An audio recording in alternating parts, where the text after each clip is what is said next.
Many thanks for choosing us. Senior and Junior Staff Workers Union at the Ghana Water Company Limited is calling for the withdrawal of Collins Nyama as its Deputy Managing Director. The union disapproves of his nomination mainly due to his links to the governing NPP and that he isn't qualified for the position. They're picketing in front of their offices this morning, hoping that members of Ghana Water Company Limited will disapprove of Mr. Nyama's appointment. We can take you there where they are currently addressing the press. To the Chief of Staff, and then we have copied the Director of SIGA, we have copied the Board Chairman of Ghana Water, the Managing Director, the Workers' Rep, and then the National Pool, and the Minister. Our position is very simple and clear. We want to state on record that we are not against the appointment of heads of entity by the presidency. But our concern is that the position of the managing director, it's an appointee of the presidency. But the deputy managing director, we believe it's a position that should be filled with people with both the technical and institutional knowledge of our operations. We also believe that the technical people would also help the managing director, who is a political appointment, to do his work appropriately. We also want to state that the profile of the purported nominee indicates that he lacks the requisite professional qualification to be a deputy managing director, F&A. By this, we want to encourage growth and succession planning in our institution. So we want to entreat and encourage the appointing authority to also consider that. With this, we want to state that the appointing authority should reconsider the decision of the nominee for the position of Deputy Managing Director, Finance and Administration for Ghana Water. Thank you. And when the management refuses or does not heed to your request for his nominee to be withdrawn, what then happens? When we get to the crossroad, we would look at the next step of action to take. Exactly, so we would cross. Exactly so. You sent a petition. What has been the response? So the petition has been presented, and then we are waiting for the outcome from the ministry. We understand the board is meeting this morning. Has the meeting started so far? For now, we have not seen them around. So we can't say whether it has started or not, but they are not around. How long will this picketing take? We are still around.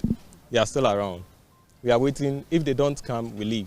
Then we would reconsider our decisions, and then we'll look at the next step to take. So what is your position with the staff?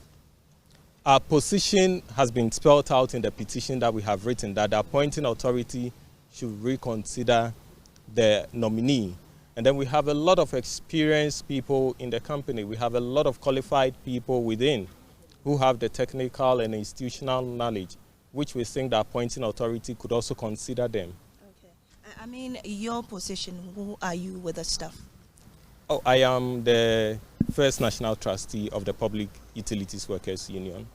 Thank you. I'm Samuel Amukakaban. And so, Aisha, you heard the first national trustee with the Public Utilities Workers Union registering their displeasure with the nominee Collins Nyama as Deputy Managing Director of the Ghana Water Company Limited. And as you heard, the board is supposed to be meeting this morning to deliberate on this nominee and make a decision on him. But as to whether the board is going to heed to their plea, it remains to be seen. But we're currently here waiting to see what happens next. Aisha from the Ghana Water Company here in Accra. I am Amiesi Nyameche Thompson.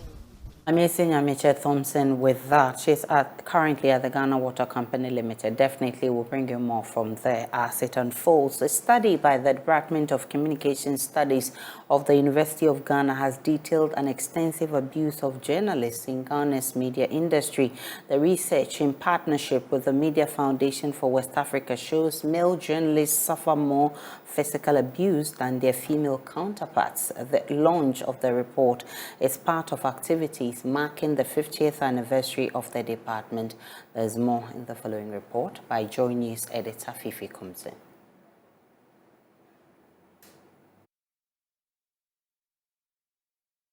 The report captures many issues affecting Ghana's media and media freedoms, but key among the highlights was abuse of journalists.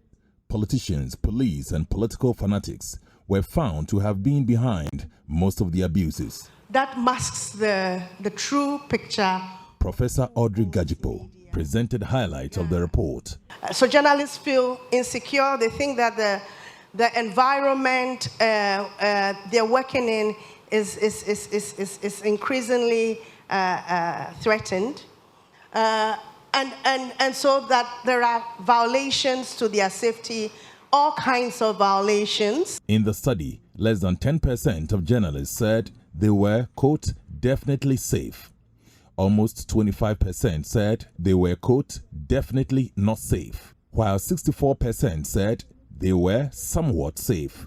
Aside from the attacks, the report revealed many journalists are poorly paid, a situation that is fueling bribery and corruption. Also, that many journalists work without contracts. This is a formal space, but many journalists work without contracts. There are no established structures for promotion, so it's not clear what will determine whether you'll be promoted or not. Again, it depends on the whim of the media manager, sometimes the media owner, and that sort of thing. Also highlighted was what researchers described as political capture of the Ghanaian media. Ironically, the media under attack has also been captured by politicians. What the researchers described as political capture of the Ghanaian media. Politicians own most of Ghana's broadcast media, a situation that threatens accountability of politicians and people in government. Of partisan actors in our media space, and therefore these people can control our public discourse. The launch of the report is part of activities marking the 50th anniversary celebration of the Department of Communication Studies. NMC Chairman Mr. George Sapon launched the report with former Trade Minister Dr. Ekos Piogabra. Officially launch the State of the Ghana Media Report 2023. Thank you so much. Thank you so much. Thank you so much. The launch of the report brought together alumni, faculty members, and other dignitaries. Some of them shared thoughts about the report. The most important part of the report for me is that in spite of all the challenges that media personnel face, they still believe that the atmosphere is sufficient for them to create, to report, to participate in media freedom. This is research, this is science, this is data that is verifiable, this is data that is telling us the lived experiences of journalists and their managers and owners in the industry. So if we are truly committed to building and developing our media industry, we must take on these findings and begin to, come up with initiatives that will bridge the various gaps, especially with the welfare issues. And this is a good opportunity for people in the media to actually engage the people in academia to try and understand why some of these problems came up and what we can do to solve the problem. So for me, my greatest interest is that this should serve as a tool that will bring together academia and industry to look at ways we can improve the media landscape. The Ghanaian media needs help. That's at the heart of this report that the authors hope will inform changes in the media landscape in Ghana. Fifi Kumsin, JoyNews. GJA President Albert Kwabena Domfo is actually challenging media owners to do more to protect journalists. As a state institution, you can't keep information to your chest. Like we are all condemning the NCA for not being transparent with ownership, we still entreat the police to do better. Even though it's a security agency, they should know that they are working with the public, they work for the state, and they are responsible to the public. And I will use your platform. I have said this. We indicated it in our earlier statement that, look, the police should change their style because, especially when it comes to the regions and the community, information flow is not going down. You cannot, if you think that the information is not needed, why issue a one leave statement? If you think information flow is not good and you think that there's no need, you don't owe the media any information, why is it that whenever you start a case, you issue a statement? Is the statement meant for the police or meant for the public? So the same public is asking that you change your style and start confronting your responsibility by letting the public know what the work you are doing, investigations you are doing on some national matters of national interest and all that. I believe that this is a right. In that study, less than 10% of journalists said they were definitely safe. Almost 25% said they were definitely not safe, while 64% said they were somewhat safe. In the study, less than 10% of journalists.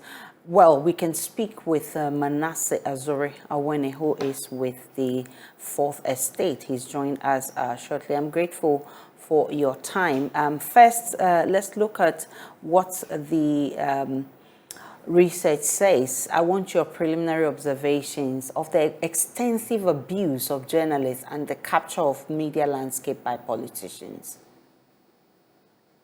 Well, Aisha, these issues are not new. I think what is new to some aspects of it is, this report is the fact that they have been able to assign percentages or figures to some of the issues we've been dealing with. Anybody who has practiced in the media for the past 10 years in this country would realize that the past 6 years have not been the same. There have been repeated abuses, and the highlight of it being the murder of Ahmed Swali, which the state is doing very little or nothing to get to the bottom of it. So these issues for me are very important. Sometimes we talk about them on individual basis. Once it happens, we talk about them and then we leave it. But this is a report that goes beyond the journalists who have faced the attacks. And then you have quite close to a quarter of Ghanaian journalists surveyed for this report saying that they definitely are not safe. And I think that should be a great cause for concern. The report also highlights the payment of journalists being very low. Does this in any way affect the quality of their job?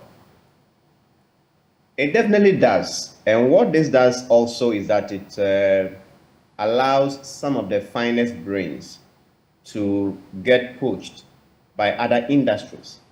You have a lot of experienced journalists who now go into corporate communications or take up jobs elsewhere. And part of the reason is that they are not paid well. If you're a journalist on top of your game and you compare how much you earn to how much your colleagues who may not be as high as you earn in other industries, you won't be motivated to do this work, especially when you realize that the kind of risk you put yourself into as a result of your duties, as a result of the work you do, you may feel very discouraged. So a lot of the young ones some are not even paid at all. If you go to every media house in Ghana, and I'm saying every media house in Ghana, you will find journalists who have worked for 2 to 3 years without being paid. And a lot of the time, they are hanging on because there are no jobs and they are hoping that they will be employed. The media owners also knowing that, well, these are hands, they engage them and sometimes use them just like they are normal workers. But when it comes to payment, they don't get anything. So such people may want to harass event organizers to be able to get transportation and also something to keep their bodies and souls together. So for me, it is a very serious problem, and media owners may need to sit up. And I think it is just tied into how frequencies are given. Those with the investment and the resources to set up media houses and run them as such don't often get the frequency. So if you are politically affiliated, you easily get it. And so they use them for their political propaganda and attract quite a number of young people, and they don't pay them anything. So for me, these are very serious challenges that have been highlighted by this report, for which reason the Department of Communication Studies and its partners, they need to be commended, but beyond that, we should be able to see concrete actions. In this report, definitely media owners need to do more to actually improve on the condition of service of journalists who work for them. But the report also states that media houses themselves do not make enough revenue. I mean, how can we strike a balance so that media houses can actually help journalists to be better? If you cannot sustain your production, don't go into it in the first place. As I sit here, if somebody gives me a frequency to start a radio station, I won't accept it because I don't have what it takes to run it. So when you set up a media house, when you employ people who come to work every day, then you should do what is possible to be able to get them paid. If you are not earning money, why are you on air? So I think that there should be other innovative means or ways of making revenue, because you have quite a number of problems facing the media today. The internet, social media, and others are taking a chunk of the advertising revenue from traditional media organizations. So there should be other avenues to raise money. So I don't think that it is a lie if they say they are not earning enough. But once you employ people, once somebody wakes up wakes up in the morning, prepares and comes to work, and they work up to the end of the month, you owe them something. And if you get to a point that you feel that this media organization I'm running, I'm not making profit, I can't pay my workers, just relinquish the frequency so that if anybody with the financial muscle to start a radio station or a television station, be able to pay their workers, needs it, they can get it. But quite a number of people have hijacked those frequencies and they are not using them for anything profitable. I'm grateful for your time. Manasseh Azuri is an investigative journalist with the Fourth Estate.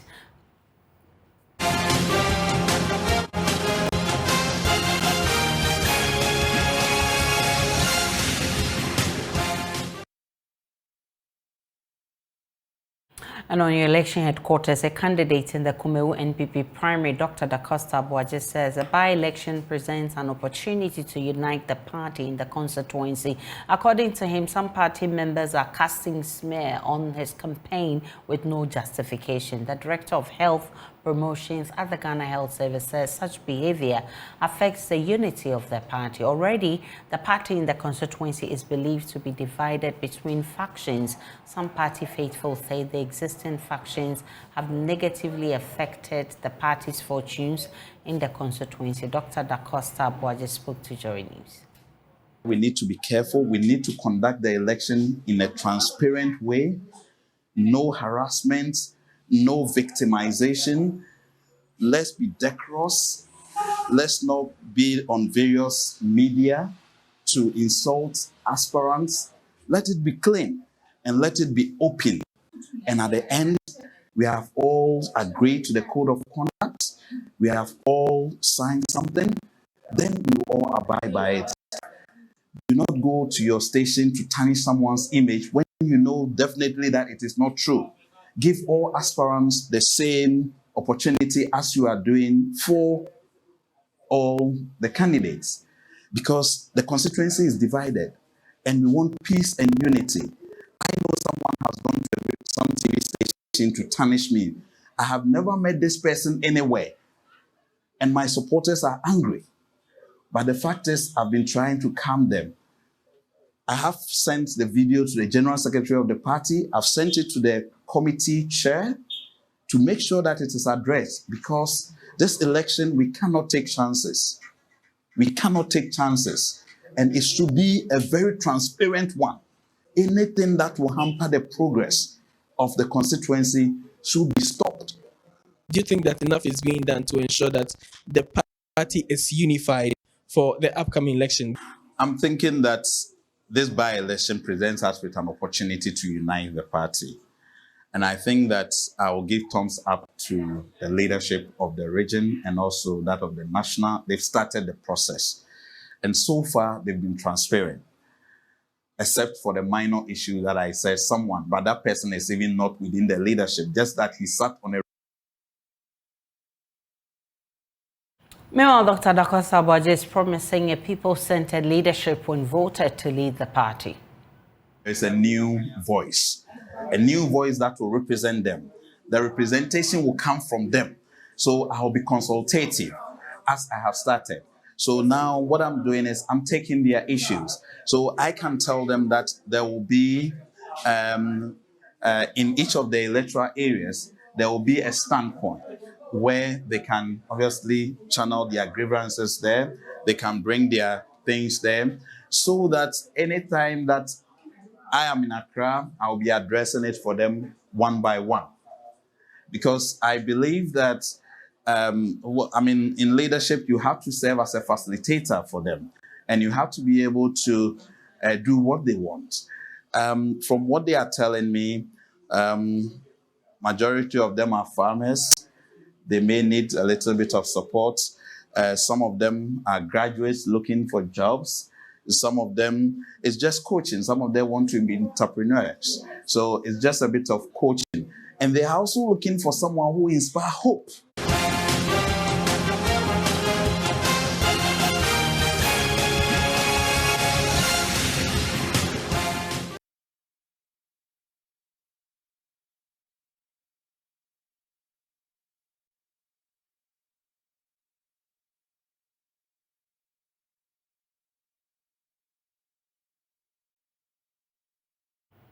Disillusioned, coupled with writing exams and the extremely warm conditions, was the situation at the Dr.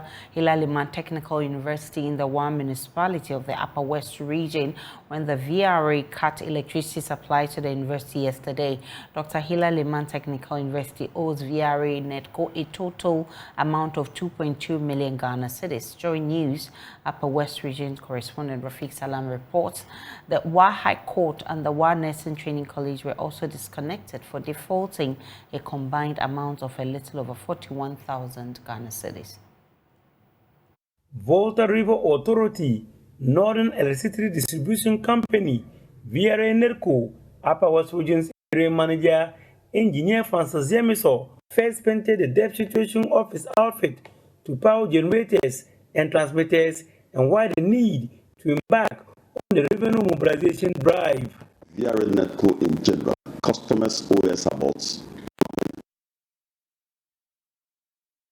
We owe the power generators, that is mainstream VRA, 1.6 billion Ghana cedis.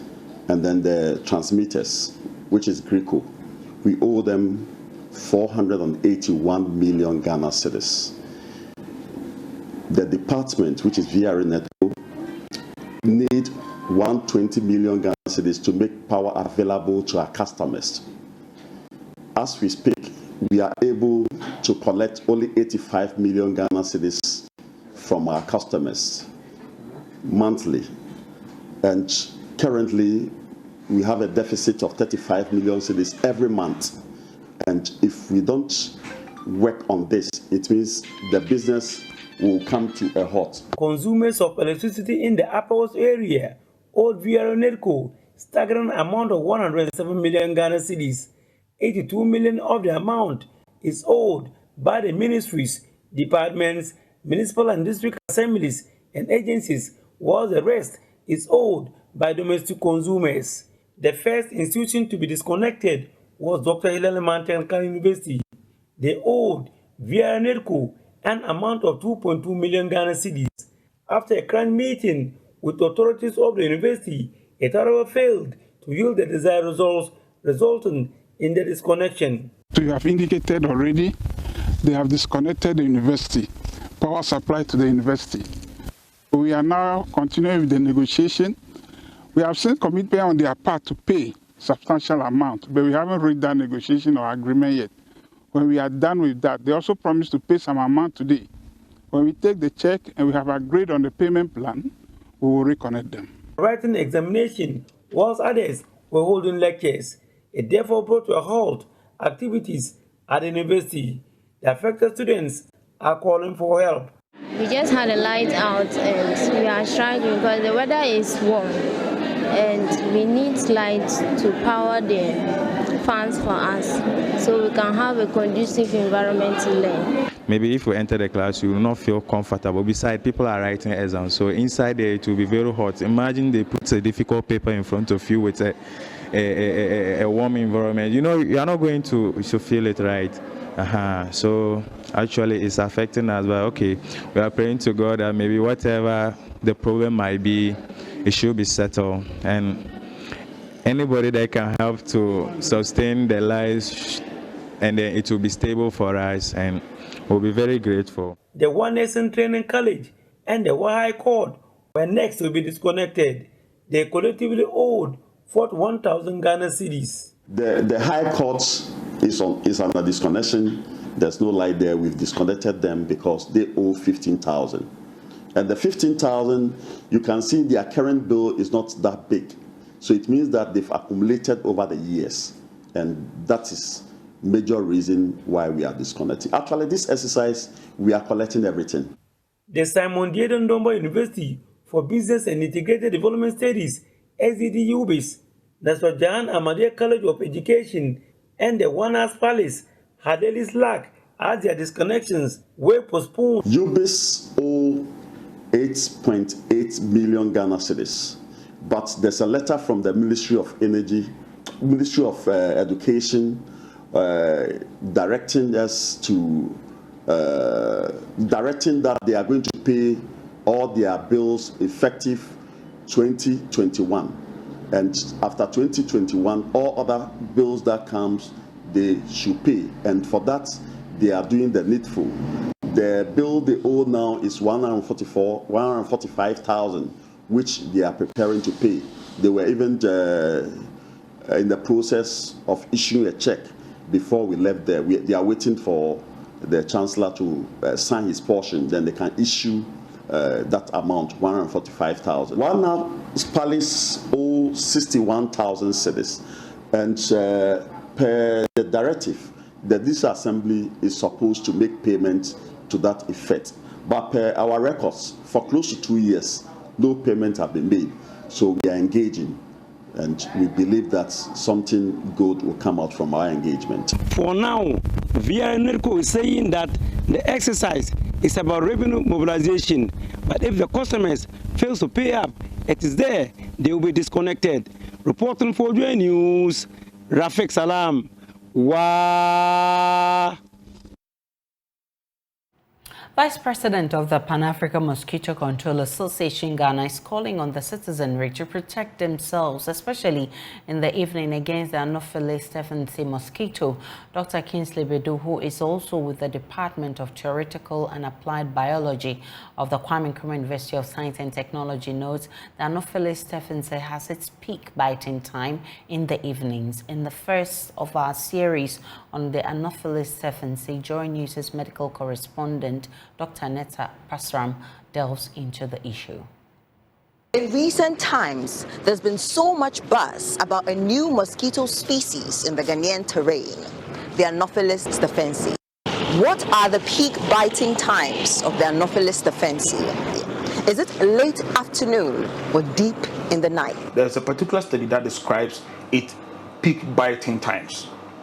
Okay, so for example, the Anopheles gambiae we know will normally bite in the night, okay, between midnight, early morning, where people are vulnerable, completely asleep, okay.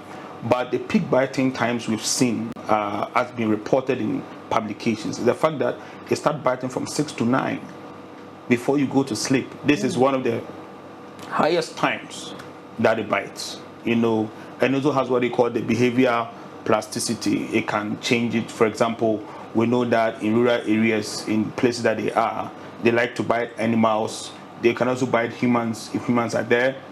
They can bite and rest indoors. They can choose to bite and rest outdoors. Okay, so there could be many different things. but this is quite unique. The fact that it peaked by 10 times from 6 to about 9 p.m. before you go to sleep. In the spirit of protecting oneself against this mosquito, Anopheles stephensi, it is important to sleep under insecticide-treated mosquito nets and also to make use of indoor residual spraying. Additionally, you could wear long clothing or make use of insect repellents. For Joy News, Dr. Netta Pashram. Suspension of work on the Nungwa Junction interchange is creating anxiety, frustration and anger among commuters using the stretch towards Accra Central. Until about 2 months ago, the commencement of work on the interchange remained a source of excitement and relief for residents and road users. Checks by JoyNews shows work on the otherwise beautiful and most anticipated project has stalled, causing a lot of inconvenience for both motorists and other road users. MFA Tiamwa Eli has more. I'm standing right in front of the project signboard, which gives us a brief background. What is the project? It says the Labadi Beach Road Completion Project, Phase 2. It consists of 2 sections comprising the Accra to Tema Costa Road and Nungwa Main Road. The project scope is covering the construction of bridge, road, drainage system, lighting, traffic, engineering, landscaping engineering, pipeline relocation, and other ancillary works along the said road stretch. What's more, the brief says the main road construction contents are 1-3-tier interchange at Nungwa Junction, which is where I am standing. There is also 1 bridge over the Blekese stream. There's also 1 extension of railway bridge and about 7.71 kilometers of road upgrading works. So that is what the Labadi Beach Road Completion Project Phase 2 consists of. I am at the Junction Mall area where the flyover construction is underway. For the past 3 years, it's been nothing but excitement for residents. But can they say same today? We are in the 4th month of the year 2023. April is almost ending. And the question is, where are the contractors? Why has work stalled? There is no sight of any construction equipment. There's no sight of workers on site. So what is happening? And guess what? The situation gets worse when it rains. As we speak, those traveling from Teshinungwa heading towards Tema, those traveling from Sakumono heading towards Tema, the road is just in more trouble. It's full of stagnant waters as a result of heavy downpour. I'll be taking the views of road users, passers-by, even residents, what they feel about the ongoing construction and what seems to be like stalled construction. Well, I live around the area. I've been seeing the construction when it started, and now it's stalled. And it seems like they are not going to complete it. Now, it's very hazardous for both pedestrians and the drivers who are driving by. When it rains, the ground gets totally wet, traffic is a mess, and this thing is just stalled, sitting there. The government needs to do something about it. Where is the money that was supposed to be given to the contractors to do the job? This is dangerous, so they need to do something about it. So, yeah, that's all I have to say. But I'm just saying that Ghana needs to be ashamed of themselves, starting this project and then leaving it like that to be dangerous for the public. I believe you were excited when you first saw the work starting. What was the impression? How did you feel when you saw that work has begun on this flyover or overhead bridge around the place? It looked impressive at the beginning. I saw the picture right there. They said this is how it was going to look like. Can you point? So I was impressed because I live around the area. But then all of a sudden, it just stopped. They took the machines away. The public are using it, and it's dangerous. Number one, it's very dangerous because the roads are not done, and this project is just complete. Eventually, they're going to start climbing up there and doing all type of stuff, and it's going to be dangerous. Somebody's probably going to fall off the bridge and die. For you as a pedestrian or any other road user, that can be very frustrating for you. I can imagine your frustration. Yes, I'm very frustrated. I'm very frustrated. Either they do something to this bridge or remove it from here. It looks very bad and dangerous. Thank you very much. So that's the thought of Theophilus. We'll get some more thoughts from other road users as much as possible. I have this driver here who uses the road often. Ora, good afternoon. Oh, the me walk akra me walk and say I learned say yes say omo jai kwan ni. Hello.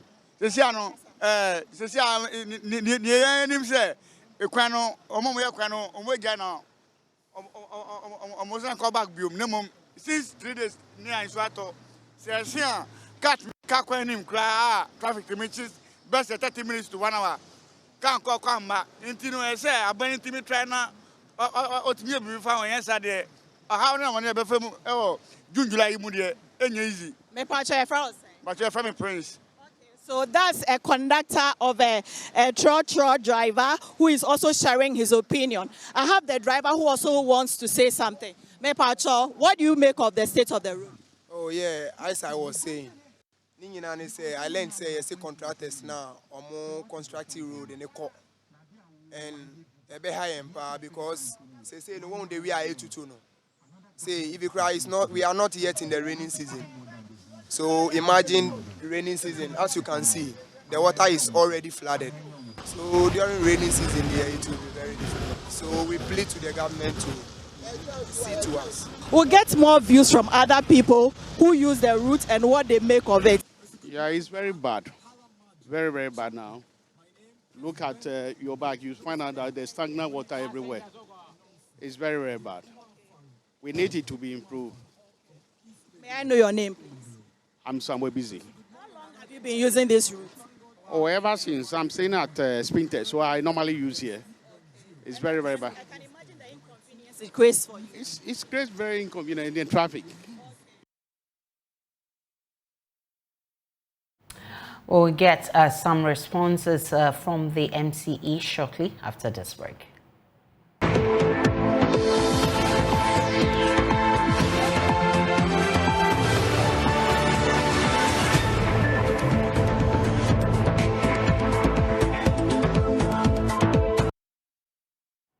Welcome back to the rest of our stories. Entrepreneur, activist, and board member of the All Foundation, Yvette Tete, is set to make history as the first known human to swim the whole length of the Volta River. Yvette and her organization are doing this to raise awareness about how discarded textiles and clothes are polluting the country's water bodies. The goal, she says, is to make Ghana's water bodies, including the Korle Lagoon, clean again. It is also to let the world know that nothing is impossible. Maxwell Agbagba joined Yvette and her friends and now report.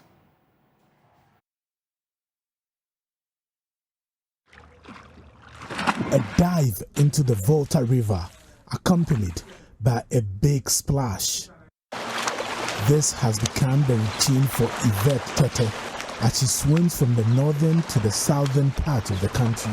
She has been engaging residents of communities along the banks of the river and raising awareness about textile pollution, or what she describes as waste colonialism. We are exploring the Lake Volta through the lenses of these swimmers who have been swimming from 3 kilometers, 2 kilometers, and 1 kilometer. It's not a regular day swimming. They're swimming towards a cause. They're swimming alongside activists, entrepreneur, and then creative Yvette Tete. We're about to do the final lap, and this is what it looks like. Not in one day. Not in one day. I'm now on board a vessel on Lake Volta called the Woman Who Does Not Fear.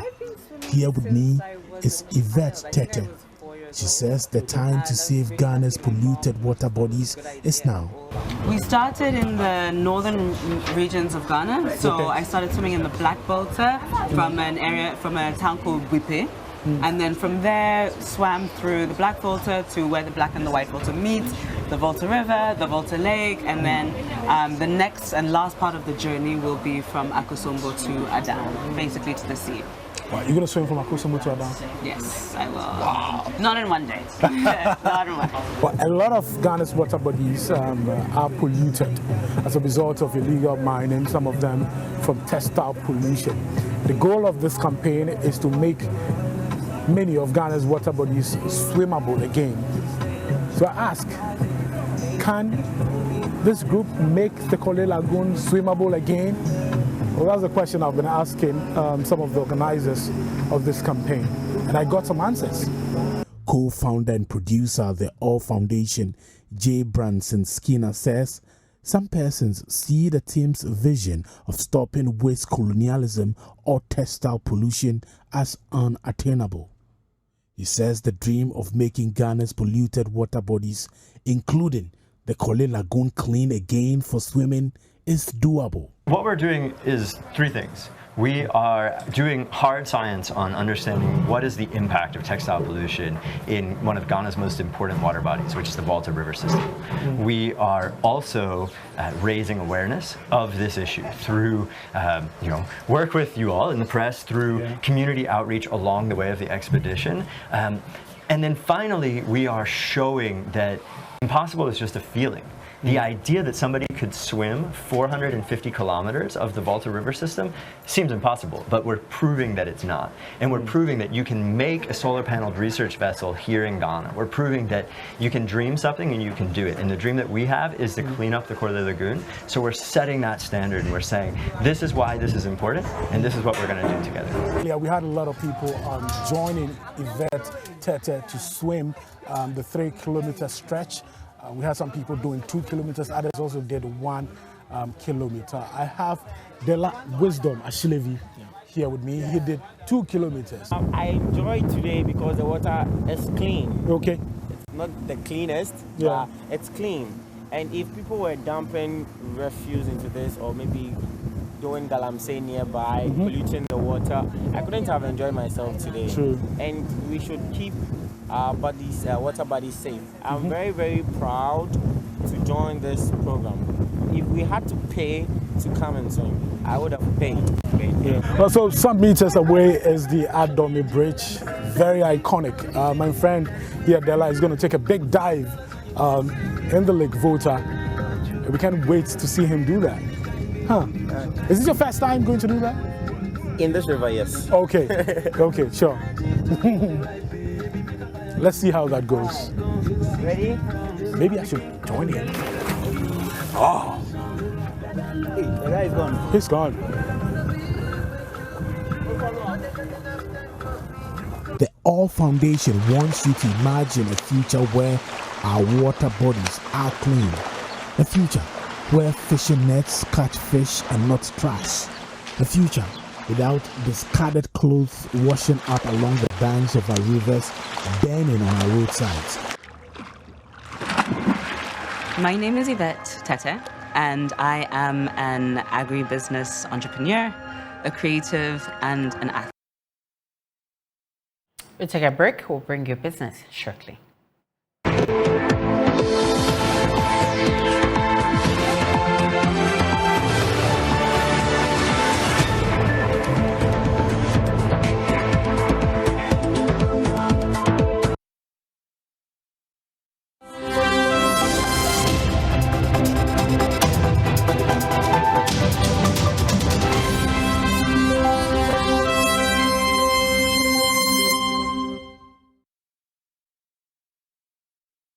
Hi, good morning. Welcome to Business. My name is Darryl Kwao. Director of the Ghana Investment Promotion Center, Edward Ashon-Latte, has indicated that there is an entry of more investors into the country due to the ongoing IMF negotiations. According to him, Ghana's negotiations with the IMF are sending a positive signal to investors despite the current economic crisis. He was speaking at a Municipal and District Assembly Investor Forum. The Ghana Investment Promotion Center held an MDA Investor Forum to foster a good relationship between businesses and the assemblies they operate in.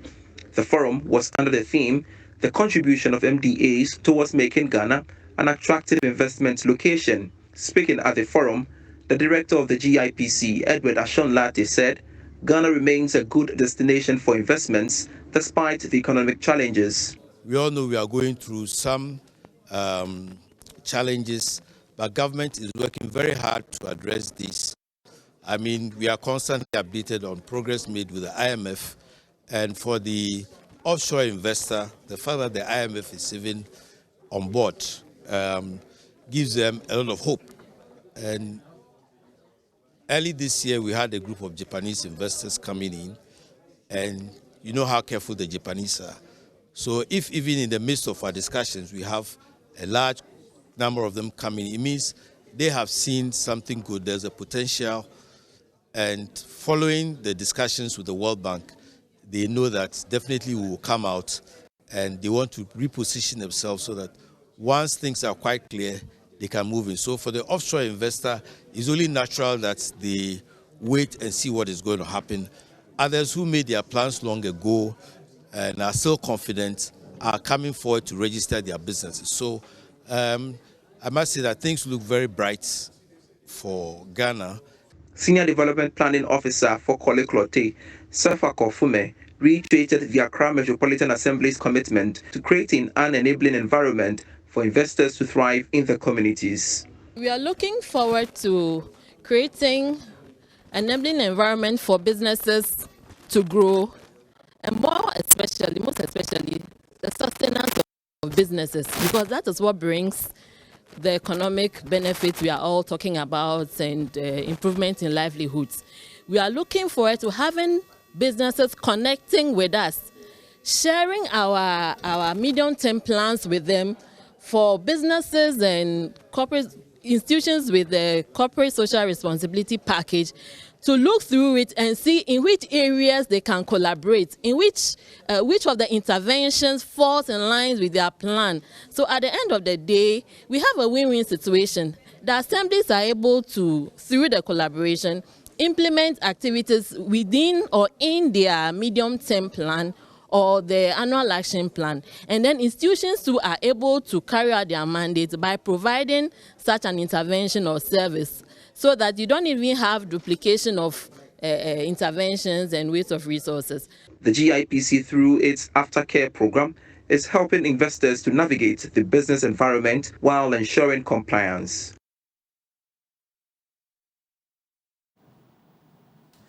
Now, the interim executives of the Association of Ghana Startups say they will harness and leverage data to support the development of the small and medium enterprises. According to team lead of the association, Solomon J, data has become an essential part of business life, driving global trade and productivity across all sectors of the economy. He spoke to Joy Business at the Ghana Startup Stakeholders Assembly in Accra. Event saw the commissioning of an interim executives for the yet to be launched Association of Ghana Startups. To this end, the interim executives have been charged to harness and leverage on data to develop the SME ecosystem. Solomon Ejay is the team lead for the Association of Ghana Startups. So data is key. That's one of the key things we're doing, is to get to know who is a startup in this country, where are you located, what are you doing, what are your challenges, and how can we support you, or support you in all of those things. And again, if you are a DP or a funding partner, whatever institution that you are providing support to startups, where are you? What do you have to offer? And then who do you want to connect to support? To offer the support. And so we're going to create a central database of the startup ecosystem, from the startup themselves and to the other support institutions. So once you get to our system, you are able to get everything you need about startup development in the country.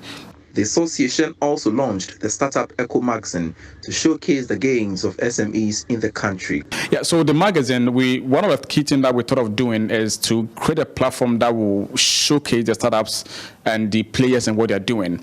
About visibility here. People are doing many things in their salary, but no one knows about them. So there's a quarterly magazine that we created called the Startup Eco magazine that we just launched. And so it is going to consolidate all the gains in every quarter and then publish and project it across board. So we're going to distribute free of charge the digital version and, of course, the hard copies. The Ghana Startup Stakeholders Assembly brought together players in the ecosystem to collaborate, innovate, and invest together to compete globally. For Business, News Desk continues after this break.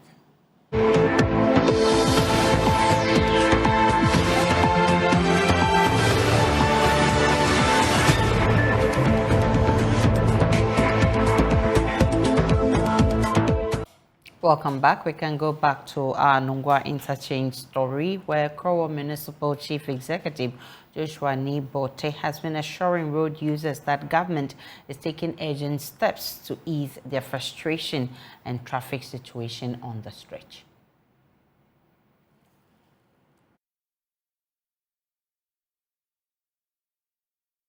Construction, some of these minute or some of these minor things happen. What is important is for us to fix it as early as possible so that pedestrians and the motorists can really enjoy the free flow of the traffic so that they can go about their normal duties. So immediately I had to call some of the Chinese contractors on site so that we have to cordon all the place so that because it was going to be dangerous if we allow the two traffic in and out to use the same path. So we have cordoned off the place and then use the boulders to really, the concrete distance slabs to really block so that there's a one-way traffic that goes in. Now, close to the office there, I've put my security, my city guards there and the NTT police officers. They are directing the traffic. If you are coming from Tema, you have to go through the Oda-Yuku link and then connect the Buade and then just come out at the Katamanton stretch. If you are going to Tema from Nusek, that one you can go through. So that is what is happening. I spoke to the Roads and Highways Minister, Makwanta, and immediately they are gathering themselves to come and really fix it.